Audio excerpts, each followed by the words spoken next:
Yes, tuli mu kooti oli ku Mapinda TV tusoose buno omusango gwa Gaddafi ssaako ne Akireewo ng'omusango ogusooseewo. Akireewo ne Gaddafi gwe musango ogusooseewo.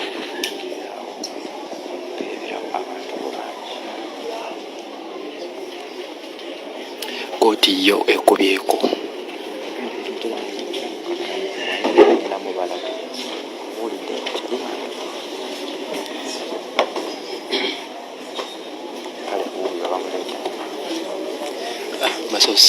Basoose Edimito oyo bamuleese. Yesu bakyosizaamu Edimito bamuleese.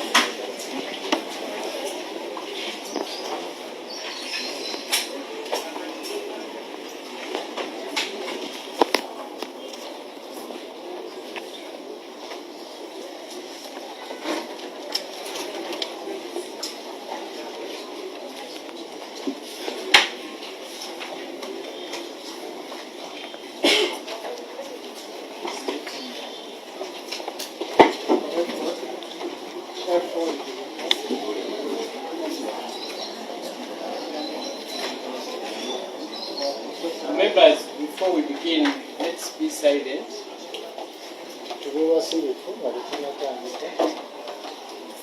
Just hear each other. Keep quiet if you feel you want the communication. Ask people.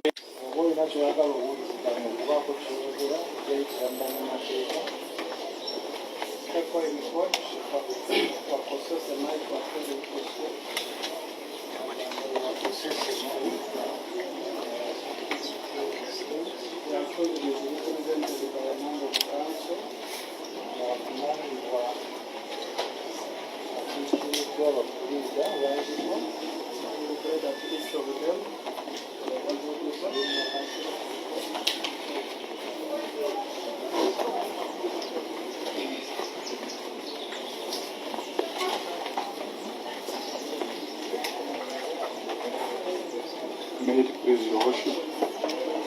My name is Magera Nikazibwe from Magera Nikazibwe and Company Advocates.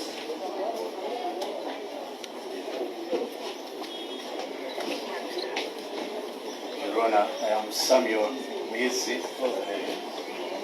So we had followed the order guided by my colleagues. My name is Samuel Mizi Mulindwa.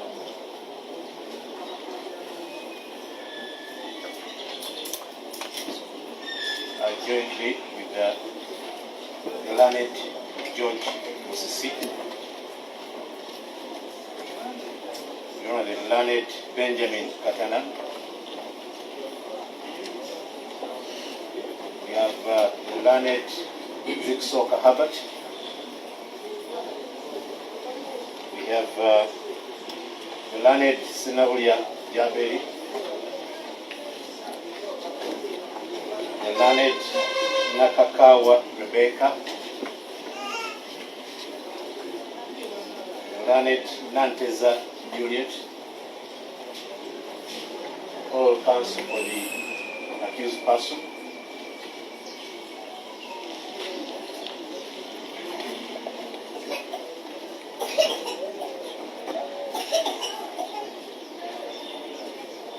And Your Honor, before we proceed, at least 3 or 4 counsel. If you can interact, because he's trying to put up his arms to guide for guidance.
we are also mindful that this court doesn't have decision to clear charges. However, the accused person prays, and in light of his physical appearance, that he's given 1 minute to respond regarding his plight, such that his physical condition is taken on court record, such that we have, on account of this state, we should be certain that he's followed. So we pray that he's given that 1 minute just to explain his physical condition, and we will also pray he's describing his physical ailment that's taken down on court record, and then the committal process with our prayer. We have obliged by the and we also pray that possibly the court can take it on this record for most of them.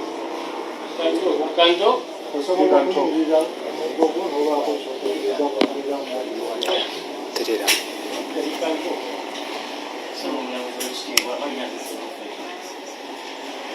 Bandika mu Kooti wano ng'andika musaayi nze nanze ebyogere n'ebyeyo tewakkiriza lw'amawulire obuyingira okulaga ensibe nalifaanana nange musalire ekibonerezo ngenda mu kkomera n'omusango ogwasiga nagumalira mu kkomera nti namba jampa ne sweta naye nga ndalabanga yali amaze okukola ekibonerezo ekyampeebwa nakubwa engo zino zaali nkumbi nabalabukiima naye wagamba banfe obujjanjabi obw'enjawulo mirapeinikirako mirapiri buli lunaku sifunanga bujjanjabi businga kongo kulekaalintamu kino ekikono oba bagitemako bagitemako obulamu bwange bugenda sinakujjakabiti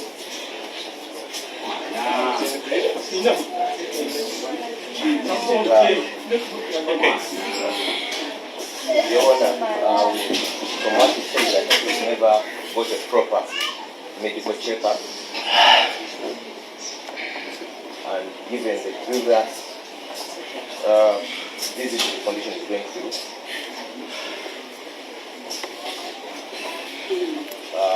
Your Honor, pray that this person either demanded to Maximum Bay facility,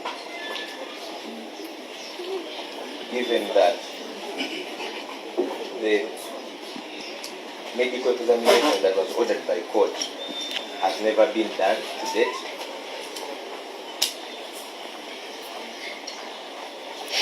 And up to now, we don't know the extent of his injuries.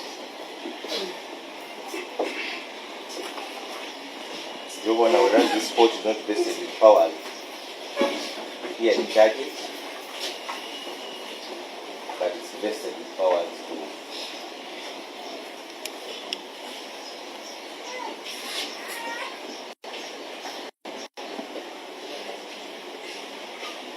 ensure that the accused person's rights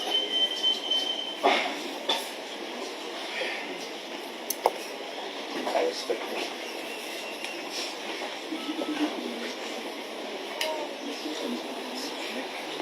Your Honor, we are making a very specific prayer that committal proceedings be deferred.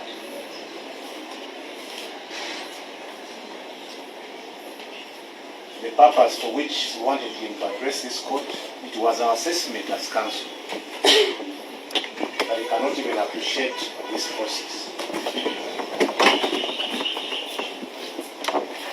And against that background, we are not, as counsel,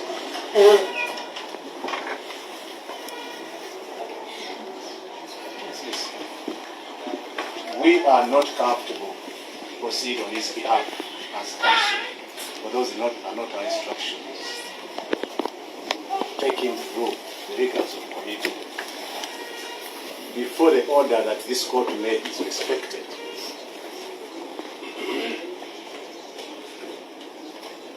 Your Honor, treatment does not mean pain killing. As officers of court, I want to be on record. We visited him. There has not been any medical attention. As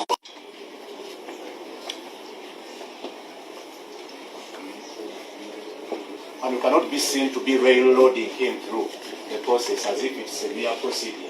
Someone comes to court, is taken to another level. But counsel, last time counsel has appeared. Yes. I made a specific prayer. Yes. Yes, Your Worship. So, And Your Worship, I wanted to. okay. Yeah, I wanted to. And I advised you on the question of jurisdiction. You know what I expecting. Yes, The please. applications you have also got. Yes. I don't know if you read We have done so. Your Worship, I wanted to go on record for to that. expedite that. Yes. Otherwise, you want to portray this court as if it has curtailed it. But the orders Your Worship, I wanted to go on record for that. Your Worship, for the record, since 5th of May 2025, we have actually made follow-ups on the issue of the medical report.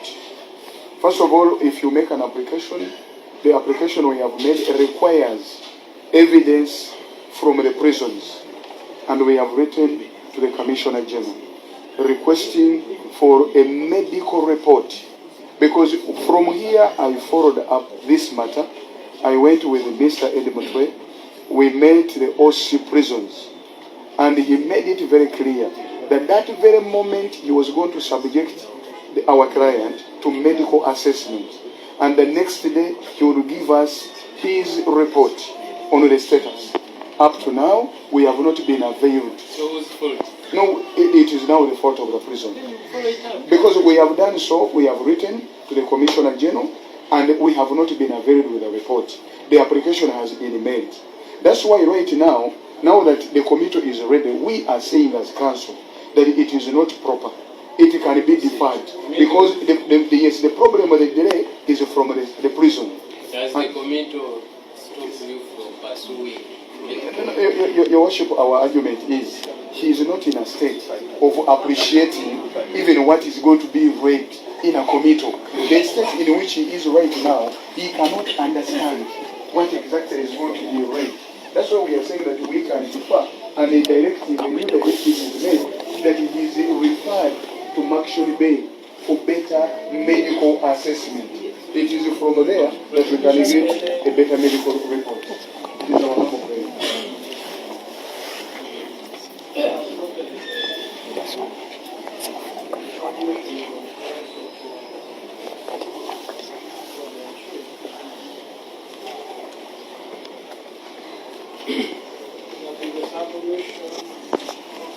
Not also the condition of effort.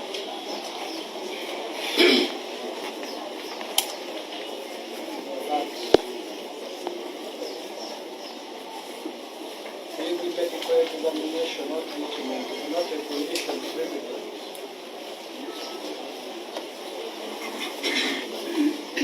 For this commitment to High Court.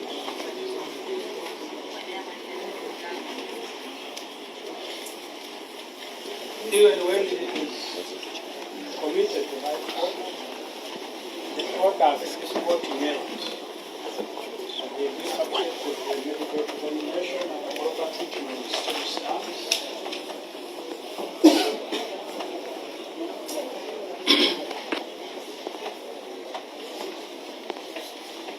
Because we believe him being healthy, better whoever prefer the charges against him, so that he attempts it. For us, to give him ample time for treatment and examination, I pray that this time now, since he has no mental impairment, for him to understand the procedures, we commit him, demand him to wherever they are ready, so that he attends his medication without a requirement for him to be brought to this court again.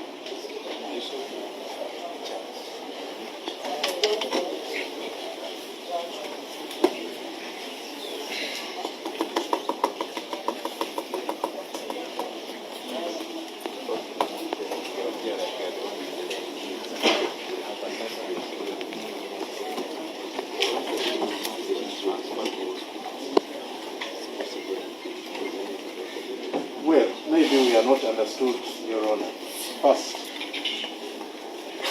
was the prayer of the learned George Musi that this court has the powers to order for him to be transferred to any prison. As that prayer will be demanded in action bail, which we believe has the facilities that we require.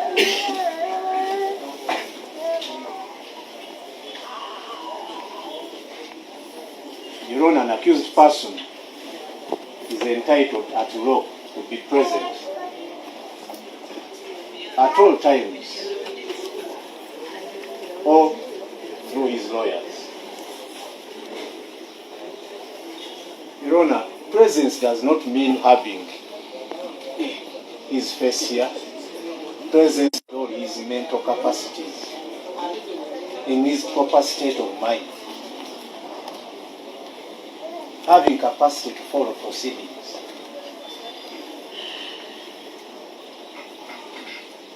We've interacted with him.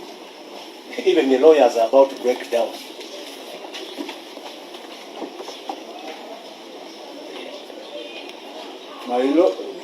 Your Honor, state has admitted that even court appreciates the condition he's in. What more do we need to state? Can we commit a person in his absence? Being here in person, in photograph, in picture, does not mean he's here. It's our prayer therefore that still that there is no rush, commuter should not be rushed. It may be deferred. For an assessment, even if it's just 2 weeks, we don't want more.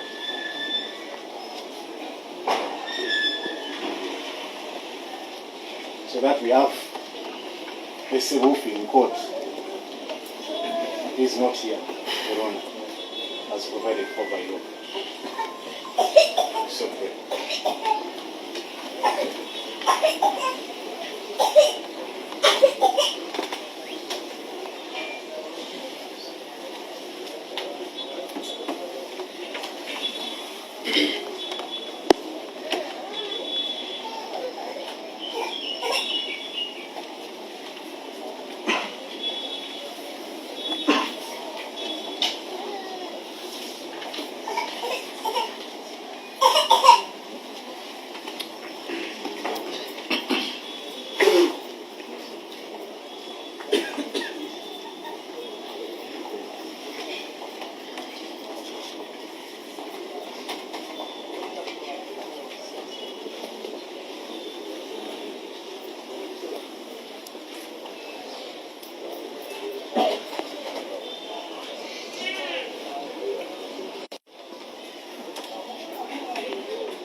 going to make whether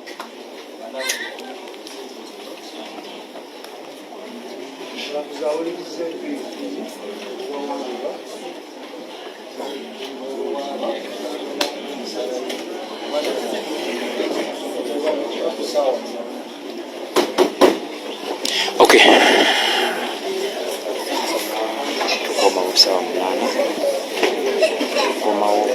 Tukomawo saa 8 omulamuzi awa ensala ye ku bisabiddwa. Tukomawo ku saa 8 omulamuzi awa ensala ye.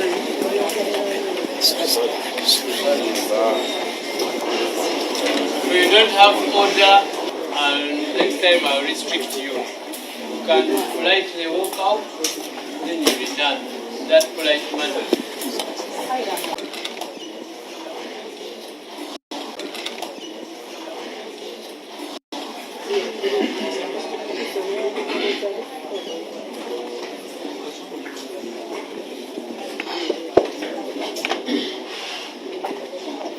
Tukomye mu kooti Edi Mutwe bali mu kumuleeta omulamuzi awe ensala ye.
Prosecution informed the court that investigation in this case will complete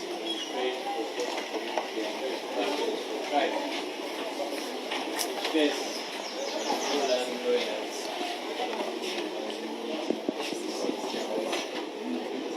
Right over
'Is Maction B.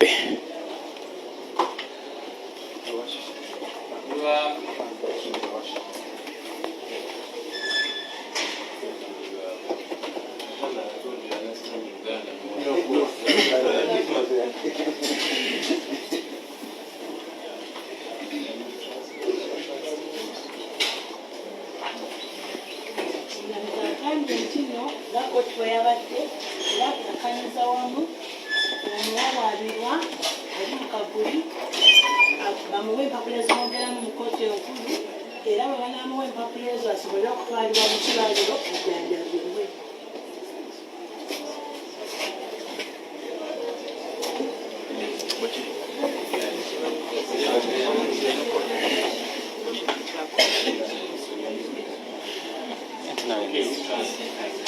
Prosecution informed the court that investigations of this case are over. Oludde oluwanvu bagambye nti okunoonyereza musango guno kwawedde And prayed for God to commit the accused person. era nasaba omuwawaabirwa aweebwe empapula ezimwogerayo mu kkooti enkulu. Defense counsel prayed for the accused person to be referred to the treatment. Era ne lawyer n'asaba tatwalibwe aweebwe obujjanjabi. And prayed for the accused person where necessary be taken to maximum pay prison where he can get treatment. Omukole munakusonedde asobole okufuna era obujjanjabe mu prison He eyo. also prayed that community prison is deferred. Era kyongereddeyo I have considered submissions of prosecution and defense counsel. era tunuuliddeyo okusaba oluwaabi Prayed that the accused person is entitled to proper medical care era alina okubeera okuweebwa obujjanjabi as a fundamental right enshrined in the Constitution. era ekiragiddwa mu mateeka The Constitution. constitution ya Uganda And as earlier ordered, era nga bwe yagambye okusookera ddala the prisons authority are reminded to give specialized treatment to the accused person. abakulu abo balina omutwala n'afuna obujjanjabi n'obunyonyi abakola mu prisons Since he stated that he said that he was in pain. era bangi ng'ali mu bulimu obw'amaanyi As counsel has also stated in ne Peter Kazibera yayogedde nti era omukawali ali mu bulimu obw'amaanyi the associated in this case are complete. Committal papers written. okunoonyereza musango guno kwawedde n'empapula ezimwongerayo mu kkooti enkulu Leave the committal papers to the accused person. era genagenda mu maaso okumuwa empapula ezimwongerayo mu kkooti As enkulu prayed by defense counsel, the accused shall be managed maximum pay era tatwalibwa mu Maxine Bay prison proper medical treatment. okumuwa obujjanjabi obwetaagisa.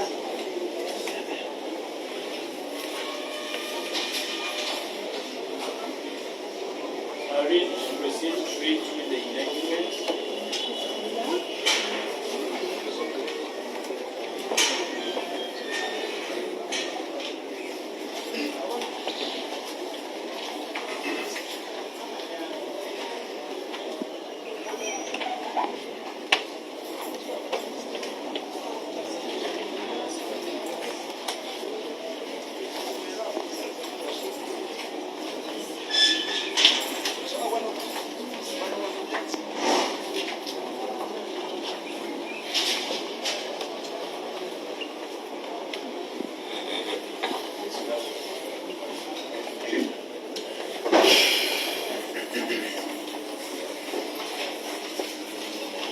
The accused person A1 Chifumbi Achileo Mukubya Gaddafi Wakabi Grace Alias Smart Sebufu Edward Alias Mutwe were charged with the following offences. In this case, I'm reading to you F4 Sebufu Edward.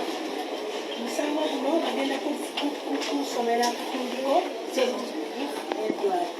The first count is Okukusa ebyanyi contrary section 266 and 2671B of the Penal Code Act. awaliro 2666 ne 2670 ekigenda ku ttaka lwa Uganda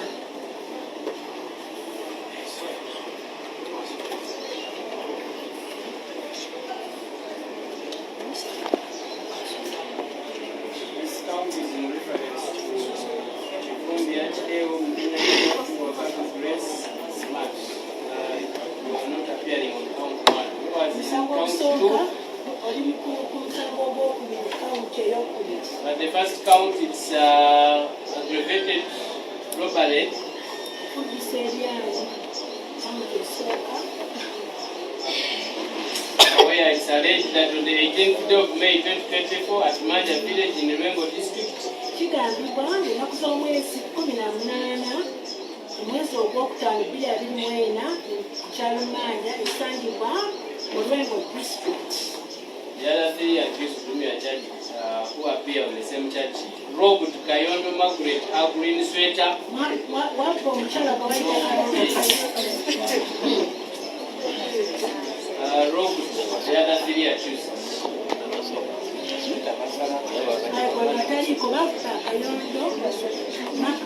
A green sweater, mobile phone, handset, come on 12, black in color. Was 730. And immediately before your building or after the said robbery, threatened to use a deadly weapon, that is a short, sharp knife.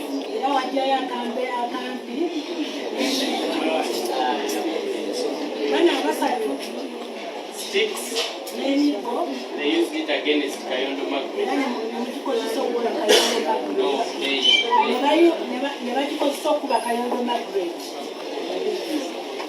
the second count is aggravated robbery, contrary section 266 and 2671B of the Penal Code.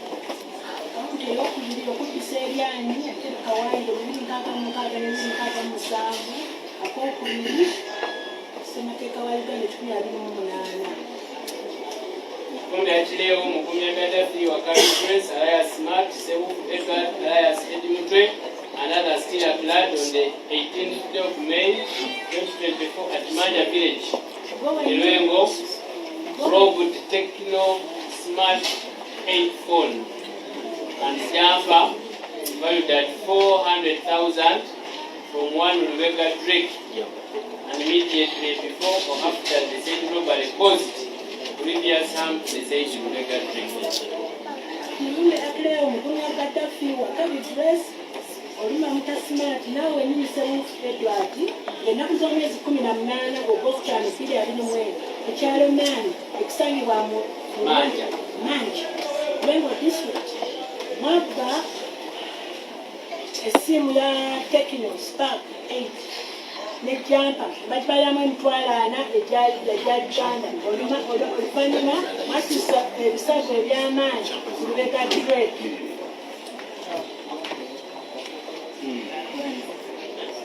That count is simple robbery contract section 266 and 2671 of the Penal Code Act.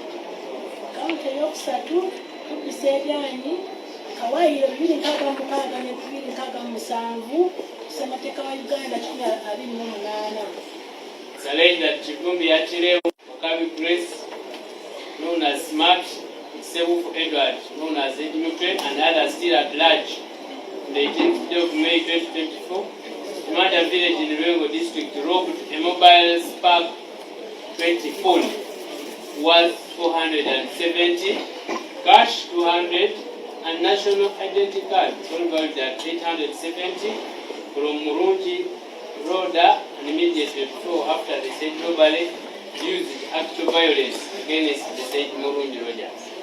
Kigambibwa nti Lundi Akleo Mukumya Gaddafi Wakari Grace Munyeka Smart Sewu Edward Mutwe ennaku z'omwezi 18 ogwokutaano 2024 ku kyalo Manja ekisangibwa mu Lwengo district mwabba essimu Spark 20 nga bagibalyamu emitwalo 47 egya Uganda, ssente enkalu emitwalo 2, national ID byonna ne babigalamu emitwalo 87 nga byali byamu Mulungi Rogers. Era oluvannyuma bamuteekako akajagalalo ennimi oyo Mulungi Rogers.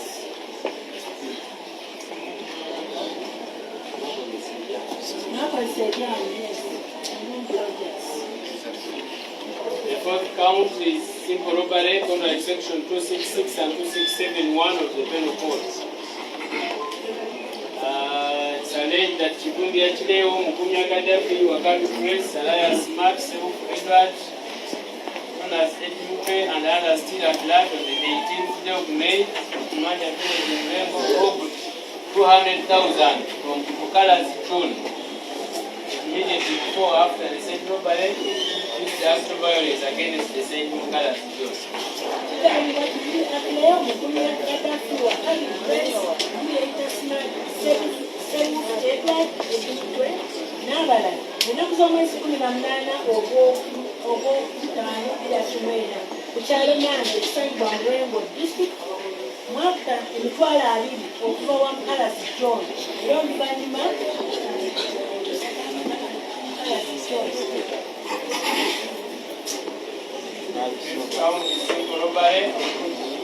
Section 266 and 267 of this Act is alleged that Chivumbi Achileo, Mukumi Gaddafi, Wakabi Grace, Alias Max, Edward, Alias Mutwe, and others still at large on the 18th of May at Manja Village in Rubengo District robbed mobile phone Techno Smart Hope 7 worth 320 from Sechito Haruna and immediately through. After the said robbery used act of violence against the said Sechito Haruna. Kigambibwa Chivumbi Achileo Mukumi Gaddafi Wakabi Grace Mumamita Smart Serufu Edward Mutwe n'abalala ennaku z'omwezi 18 ogwokutaano ku kyalo Nandi okusangibwa mu Lwengo District mwaka mobile phone Techno Smart Home 7 emitwalo ng'eweza emitwalo 32 egya Uganda okuva lwa Sechito Haruna era oluvannyuma mwajjayo ekisi nemukisonga mu Sechito Haruna. The sixth count, you are not charged with this, but you have the right also to know this is assault occasioning act of bodily harm, where Chivumbi Achileo, Mukumi Gaddafi, Wakabi Grace, Alias Matt, and others still at large on the 18th day of May 2024 at Manja Village in Rubengo, unlawfully assaulted Musasi Zainab, thereby occasioning her act of bodily harm. Kigambibwa Chivumbi Achileo Mukumi Gaddafi Wakabi Grace Mumamita Smart n'abalala ennaku z'omwezi 18 ogw'okuna ku kyalo Nandi okusangibwa mu Lwengo mwatuusa obuvume ku mukyala gwe bayita Namusaasi Zainab. Not him. I'd say Ako toliiko Chivumbi Achileo, Mukumi Wakabi, Matt, and others. kuliko Chivumbi Achileo Mukumi Gaddafi Wakabi Grace n'abalala ennaku z'omwezi 18 ogwokutaano 2024 ku kyalo Nandi okusangibwa mu Lwengo District mwatuusa obuvume ku Namusaasi baatuusa Namusaasi bamutuusako obuvume. Okay, this is the summary of the case. The Director of Public Prosecution shall at the trial prove the following. That 1. The accused Chivumbi Achileo is a male adult of sound mind, a resident of Nasana East, 11B Zone, Nasana Municipality in Wakiso District. Chivumbi Achileo omwana asooka bategera bulungi ng'era mutuuze w'e Nasana ekisangibwa Nasana Municipality Wakiso District. 2. That the accused Mukumi Gaddafi, also referred to as Eto, is a male adult of sound mind, a resident of Wade Zone, Wakiso District. Mukumi Gaddafi ng'era mutuuze w'e Wadda ekisangibwa mu Wakiso District. 3. That the accused Wakabi Grace, Alias Matt, also referred to as A3, is a male adult of sound mind, a resident of Nasana East 1 Zone in Nasana Municipality, Wakiso District. Wakabi Grace Mumamita Smart naye nga ye muwaabi owokusatu era ategeera bulungi mutuuze w'e Nasana East ekisangibwa mu Nasana Wakiso District. 4. The accused Serufu Edward, also known as Mutwe, herein after referred to as A4, is a male adult of sound mind and a resident of Rugoba Kawepe Division, Kampala District. Omwana Serufu Edward olumamuyita Mutwe ng'ategeera bulungi mutuuze w'e Rugoba Kawepe Division, Masaka District, Kampala District.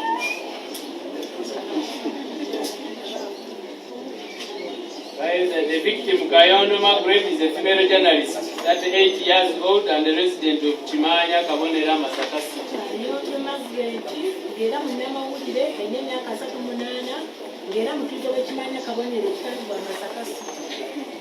The victim, Namsaz Zainab, is a female adult, 28 years, a resident of Nyendo Mukungwe, Masaka City.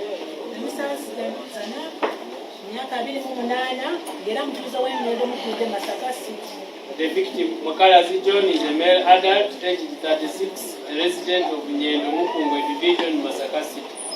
Mukalazi John, Masaka City. The victim, Aruna Sechito, is aged 38 years and a resident of Nyendo Mukungwe Division, Masaka City. Aruna Sechito, Masaka City. The victim, Rebecca Drake, is aged 30 years and a resident of Chimanya Kabonera Division, Masaka City.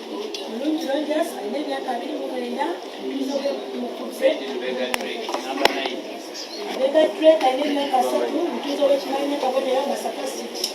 Then the victim, Murundi Rogers, is aged 29 years and a resident of Mutwe village in Masaka.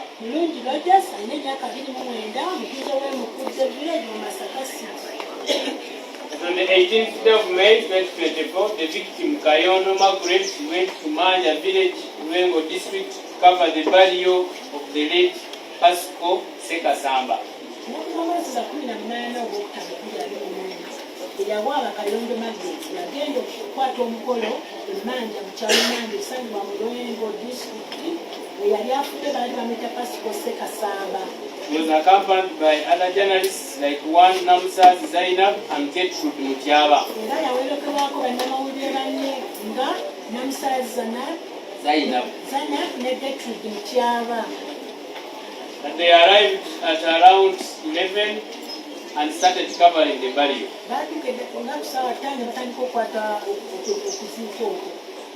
Kayondo Margaret was covering the event using her smartphone, Techno Camon 12, with 2 SIM cards, 0701 962333 and 0772866579. After a while, the one Chagulani Robert Santam, known as Bobby Wine, arrived at around 2.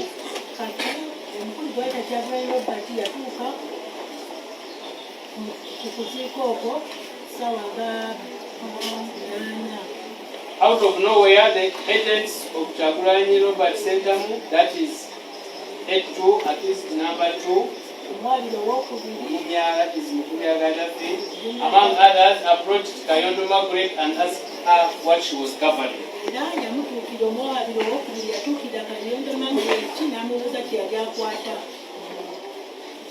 They started beating her up. Namsaz Zainab, who was amidst them, started shouting, telling them to stop beating her colleague.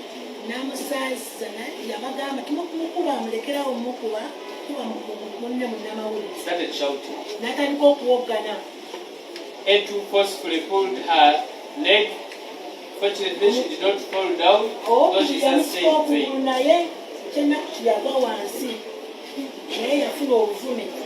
At the time, Namsaz Zainab was holding a camera, Camon black in color.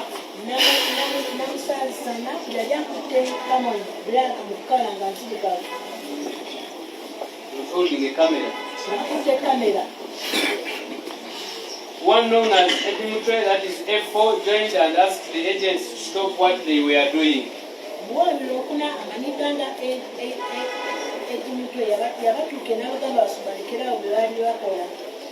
In that instance, A1,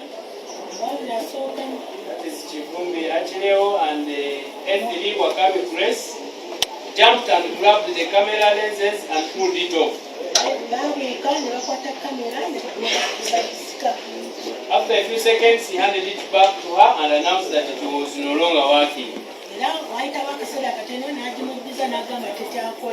Amidst all this, A2, Gaddafi hit Kayondo Margaret's head. She fell down, and her phone fell down, as well as she hit her face on the ground. And the other agents, including A1, A2, and A3, started beating her While she was on the ground, she observed some of these agents had short knives and big sticks.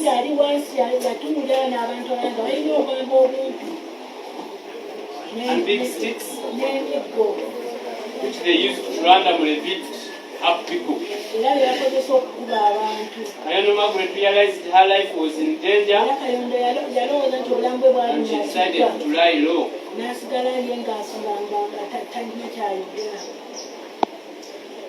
The many agents included A1, A2 and A3 stole her green sweater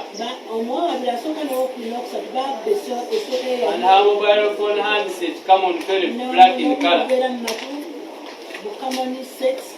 with 2 SIM cards, 0701, 96,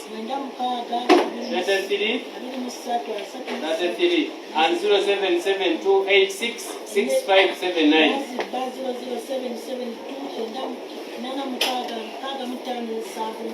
There was also another man putting on a face mask who was also part of the soldiers or agents.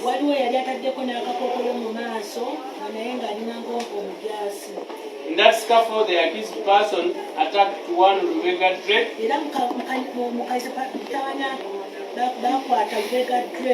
They boxed and beat him with fists and sticks. He lost his consciousness, got an injury on his lip, and the third lower right molar, and they stole his jumper and mobile phone, taking a Spark 8, valued at 400,000. Later, after the incident, Rebecca Drake went to the hospital to get treatment. Later, he reported the matter to police. At the same event, Mukala's John was standing in a tent near Honorable Abedi Wanika. In a tent. When Honorable Wanika got up to speak, F4, said Mutwe, who's common to the victim as head of Honorable Chagulanyi's security team, sped straight to stop Honorable Wanika from giving a speech.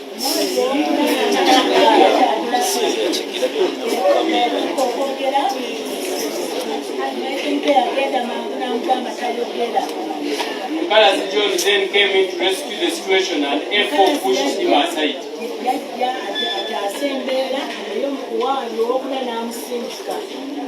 He fell into the hands of A2.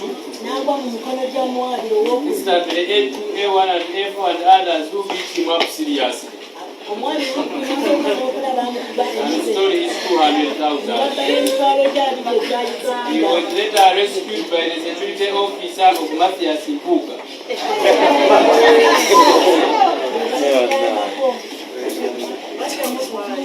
Still about the time Honorable Dr. Abedi Wanika had stood up to make a speech, supporters of Chagulanyi Robert Sentamu were dressed in red, including A2, A1,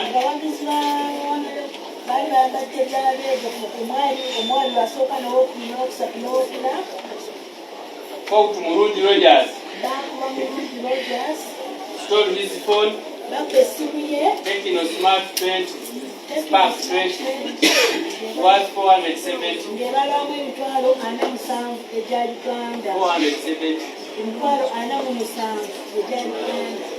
Wallet which contained his national identity card and cash worth 200,000. Haruna Sechuto was also attacked by the scuffle. In the scuffle, by the accused persons and the other security personnel of Honorable Chagulanyi Robert Sentamu, namely A1, A2, A3 and A4, beat him up and stole his Techno smartphone Kooti 7, valued at 303. The different complainants reported the matter to police. Abawabi ab'enjawulo batwala omusango guno ku poliisi. Suspects were traced and arrested and were charged. Baabanoonya ne babakwata era ne babagulako emisango gino. The accused persons were identified by victims. Era baababuulira bennyini nti abaakola ebikola ebyo. The victims were examined on police form 3. Baabakebera police form P3. And one Kayondo Magret suffered a blunt tumor on the left nose. Yafuna obuvune ku nnyindo. And the injury was 2 days old. Ekibuga kyali talina kubba bbiri emabega. Namsat Zainab had a painful pain on the left knee. He was examined a month after the incident. Bakikebera nga bayiseewo omwezi. Mkalas John had a 2-day-old bruise on the left eye. Mega Drake suffered a mild bruise on his lower lip. He had fresh lacerations and he had a missing third molar on the lower jaw. All the accused persons were examined on police form 24. Police form 24.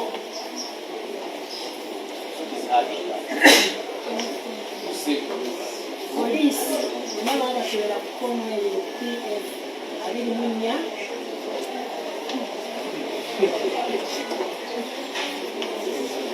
Everyone was found to be a male adult of sound mind with no observable injuries. Omwami yasooka bamusanga ng'ategeera bulungi naye nga talinaako bikwabo. It was found to be a male adult of sound mind with no observable injuries. N'omwami bamusanga ng'ategeera bulungi naye nga talinaako bikwabo. F3 was found to be a male adult of sound mind with no observable injuries. N'omwami owokusatu bamukola n'amusanga nga taliko bikwabo. At F4, Mutwe was found to be a male adult of sound mind with minor bruises and swelling on his body. Minor.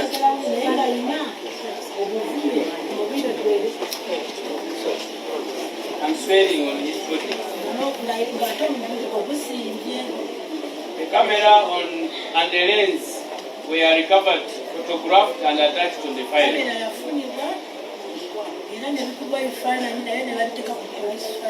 Prosecution shall rely on the following evidence. Police form number 3 of Kayondo Margaret, Mega Drake, Mohangi Rogers, Mkalas John, Setito Haruna, Namsat Zainab. And the police form 24 Kikumbi Achileo, Nyagadafi, Babi Grace, known as Smart, Soko Edward, known as Mutwe. Whereupon the prosecution shall contend that the accused have no defense, plausible defense, hence shall be convicted as indicted.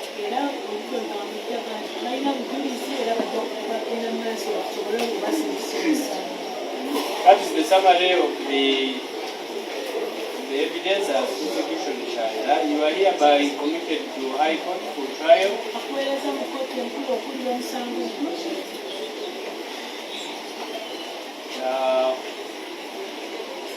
Your lawyers have got copies of the indictment and the summary of evidence.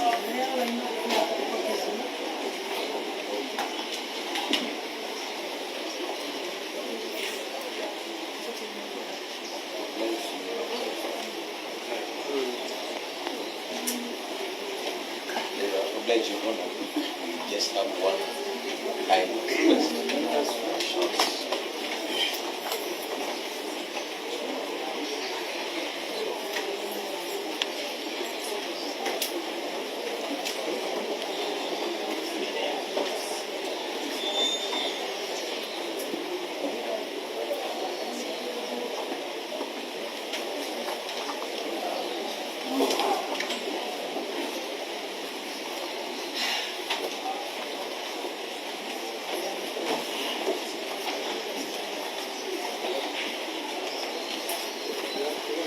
As I stated, you are committed High Court for trial, and I take concern of the higher prayers of your lawyers. You are remanded to action bay prison Mizira for specialized treatment. I still remind you that you have the right to apply for bail in the High Court through your lawyers and all any other applications that can be made.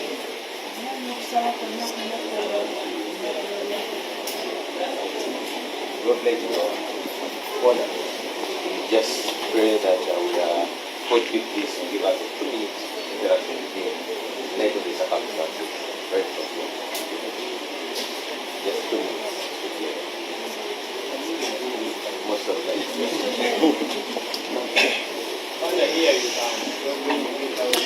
Okay.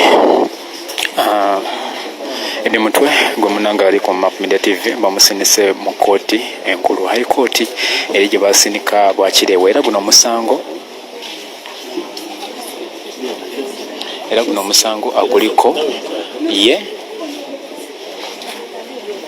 ne omusango gwa bakireewo bali abasatu ekitegeeza omusango fayiro bagiriko bantu bana akireewo Edi Mutwe Smart Sakune Gaddafi bamusinise mu kooti ensukulumu wabula okuva wano eno bamugamba nti bamutwala Luzira eri mu Mashon Bay afune obuyambi obusingako.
the others.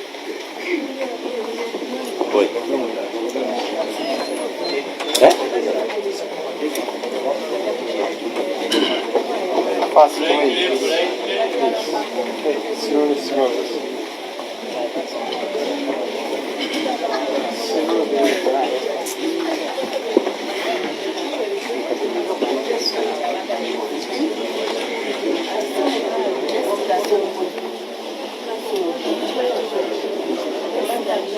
Oli mulabe mulungi nnyo ekumidde ku Mutwe TV. Kyomanya yakutweyungako bamusindise mu Kooti era fayiro eyo agiriko ne baliko abantu bana Gaddafi Achileo Smart sako ne Mutwe fayiro bagiriko abantu bana era balina kubeera mu Kooti eyo wabula ate Mutwe bamusindise mu Mashoni B eri Ruzira agenda kuvayo ne Masaka mukomera Masaka agenda ku Mashoni B afuna obujjanjabi kuba ye tali bulungi. However akulaga smile era nga mugumu. You are not blocking those who are saying.